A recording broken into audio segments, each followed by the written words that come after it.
மகள் படிக்கிறதுனா ஒரு பேரண்டா நான் ஒரு இது சொல்கிறேன்னா 2011 என் மகள் இப்போ இந்த வருஷம் இன்னும் இந்த பாடசாலையில் படித்து கொண்டு இருக்கிறார். இப்போ இந்த வருஷம் மேலவல் எடுத்தவர்.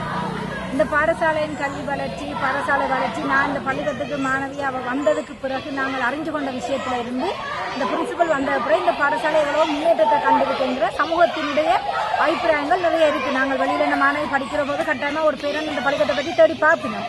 பார்த்த அளவில் இந்த அதிபர் இதில் எவ்வளவோ வளர்ச்சி பெற்றிருக்கு. இன்றைக்கும் அந்த அதிபர் வெளிநாடு சென்று ஆஸ்திரேலியாவில் சிட்னியில் உள்ள பழைய மாணவர்கள் மூலம் நிதி திரட்டி 3 மாடி கட்டிடம் ஒன்று கட்டி கொண்டிருக்கிறார்.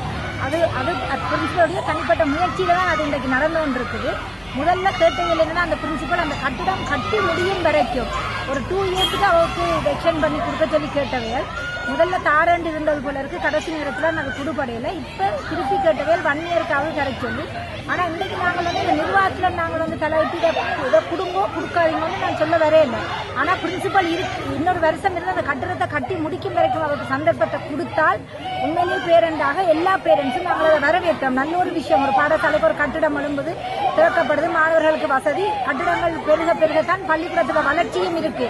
ஆரம்ப வளர்ச்சிகள் எல்லாம் அதில் இருந்தால் இன்னும் மேலே இந்த பள்ளிக்கூடம் வளர்ந்து கொண்டு போகக்கூடிய பழைய நிலைமையில் ஆரம்பித்த காலத்து நிலைமைக்கு வரக்கூடிய நல்ல ஒரு எதிர்காலம் ஒன்று இருக்கிற பள்ளிக்கூடத்தை திடீரென்று இப்படி மழுங்கடிச்சு கீழே தள்ளி விடுறதை நாங்கள் விரும்பல. இன்றைக்கு இந்த போராட்டத்தில் நான் கலந்து கொள்றதுக்கான காரணம் என்னன்னு சொன்னால் இந்த அதிபருக்கு வந்து ஒரு பிரியாவிடை கூட கொடுக்கறதுக்கு இந்த மாணவர்களுக்கு சந்தர்ப்பத்தை ஏற்படுத்தாமல் 5ஆம் தேதி திறக்க இருந்த பாடசாலையை 8ஆம் தேதிக்கு முதல்ல 18ஆம் தேதிக்கு மாற்றினவை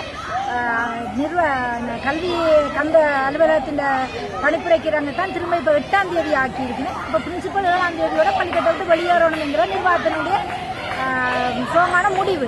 அப்போ இந்த ஒரு அதிபராக இருந்துட்டு போயக்குள்ள ஒரு அதிபரில் யாராக இருந்தாலும் ஒரு இதில் வேலை செய்துட்டு வெளியில் போயக்க தண்ட சக ஊழியர்கள் அதில் வேலை செய்தவர் டீச்சர்ஸாக இருந்தால் மாணவர்களை கண்டு கதைச்சிட்டு போதான் ஆசைப்படணும். அதே நேரம் மாணவர்களுக்கும் ஆசைப்படணும். நாங்கள் பெற்றோரும் ஆசைப்படுறோம்.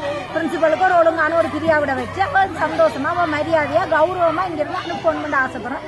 அதுக்கான வழிவகையை கட்டாயமாக இந்த நிர்வாகம் ஏற்படுத்தி கொடுக்கணும். இல்லைன்னு சொன்னால் இந்த போராட்டம் இவ்வளத்துக்கு வர்றதுக்கு காரணம் இந்த டேட் எல்லாம் மாற்றி பிரின்சிபலை சந்திக்க விடாமல் புள்ளிகளை சந்திக்க விடாமல் கொண்டு வந்த அந்த முரண்பாட்டு நிலை தான் இன்றைக்கு இந்த போராட்டத்துக்கு காரணம். இந்த போராட்டம் பெரிய அளவில் முன் சென்று பெரிய பாரிய விளைவுகளை ஏற்படுத்த போயிடும். அது நடக்கிறதுக்கு தான் இந்த ஒரு முடிவுக்கு வந்துட்டோம்.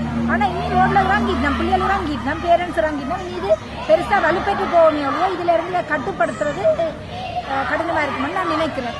இனியொரு முடிவு கண்டுதான் பிள்ளைகள் 192 வருடங்கள் இந்த பாடசாலை ஆரம்பிக்கப்பட்டு இன்றைக்கு 192 வருடங்கள்.